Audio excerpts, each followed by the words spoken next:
Welcome, everyone. I am Brendan McCarty, founder and CIO of Column E, and I welcome you back to next video for our YouTube channel and our blog Between the Columns at columne.com. Today, we will discuss our latest note, the equity chart views. We haven't put one of these out in a while.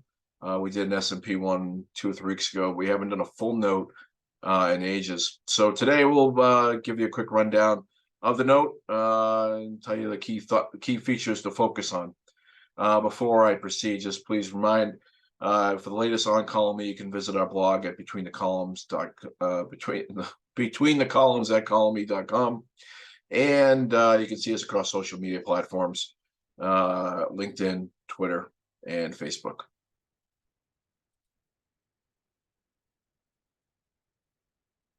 So let's begin with this is our equity chart views lead.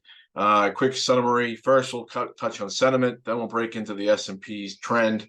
Look at the bear. Is it still a bear market and volatility? Remarkable chart, actually. And the PE, which we touched on Monday during the rundown. This is the non-GAAP PE, which shares a similar view. So let's start here. This is the sentiment chart. The sentiment we have another name called the froth model. But let's begin with this advanced. This is the advanced iteration of the froth model. It's developed with the S&P, which focuses on actions over emotions. So often you hear about the AAII, investor intelligence. We don't take that into account. We take the actions of the market into account in terms of forming a sentiment. This advanced iteration of our sentiment model has a goal of to pinpoint the returns of the S&P 500. Sentiment is an extremely fickle variable, sometimes indicating momentum is the best play, while being a contrarian is other times better. The key variable, however, is liquidity. If liquidity is strong, this indicator becomes a momentum model. When liquidity is flat, such as now, the model has worked actually pretty well. As of right now, as you can see the latest point in the far right of the chart, the S&P and this model both peaked at the same time and has been falling lower ever since. In the lower chart is momentum. It broke through a support this past week. Looks like it's trending lower. The S&P has moved through a trend above. It also looks like it's trending lower. The question is, will liquidity interrupt this or remain flat going forward? As of right now, it looks like sentiment is coming out of the market. Again, this is August, so take some of this with a grain of salt. But if this continues into September, we could see some real fireworks. The next chart is the S&P, and this might give us a clue of how far we fall with the sentiment. The S&P rolled over in early July, and we went to neutral at that point. We flipped outright short at the end of the month of July as it kept moving lower. It flipped on that 45.35 level. Next major level of support is 4,300, but the S&P did not quite get there today. In fact, most of the majors didn't get to their supports, which tells me that people are front running the number. Typically, this is not a good thing. This means people are just still buying the dip and not giving up on the selling. Old school traders will remember that you need washouts on market opens. We didn't get that this morning. They ran it higher off the open. Argues that next week could be more selling than anything. The drop in sentiment on the previous page is not at a low point either, if you think of it. And if that is the case, it has more to fall where people start believing that the market's not going up, at least in the short term. For a good slide, we need to open lower on a market open and then flip higher. We didn't have that today.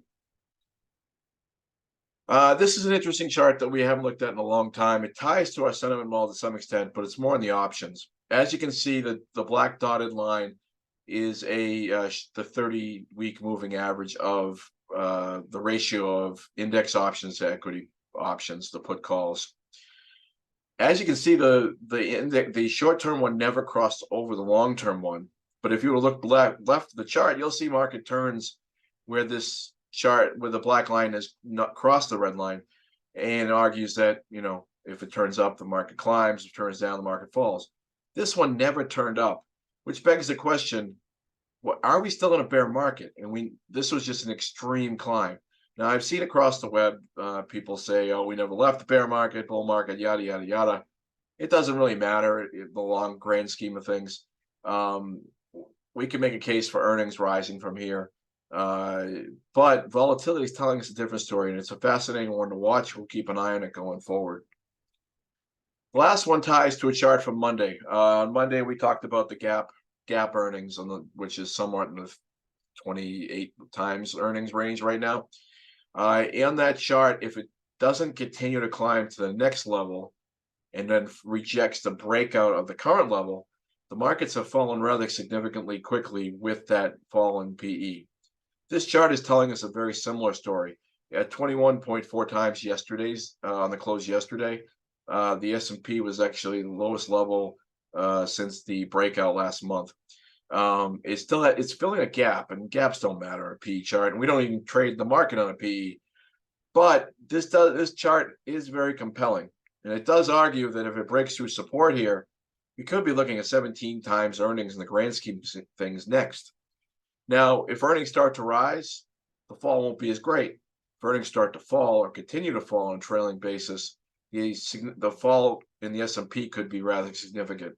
20% drop in the S&P is about 3,500. That's the lows from last October. Will we get there? Unsure. It's almost impossible to trade on PE, but it's out there nonetheless. So we summarize at the end of every piece our equity market views. This week, the prevailing wisdom with our equity is major long trends are lower in Asia. Asia markets continue to struggle, even though the Kospi is at neutral. Europe is still higher. DAX broke, but the couple others are still holding.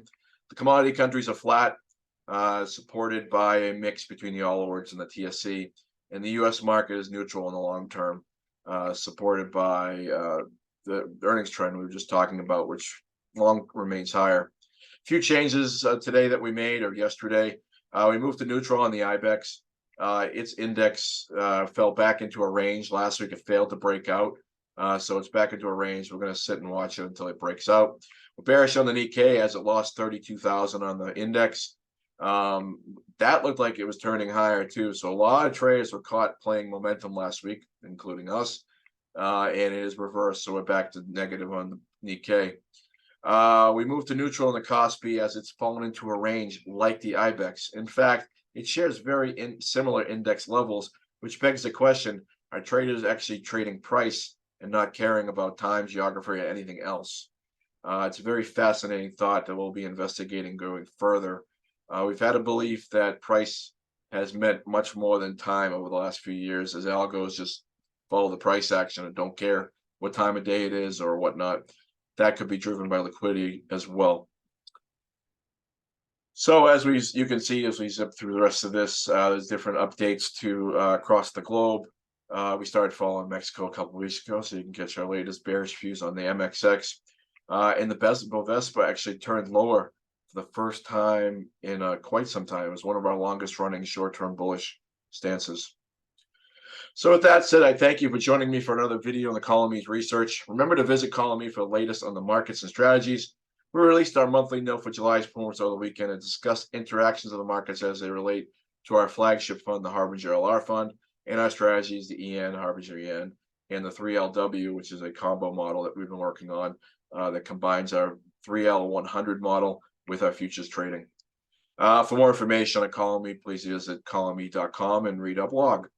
And again, follow yours truly across social media and everywhere else, including yourfinance.tv. Thanks again. Have a wonderful weekend and good luck trading.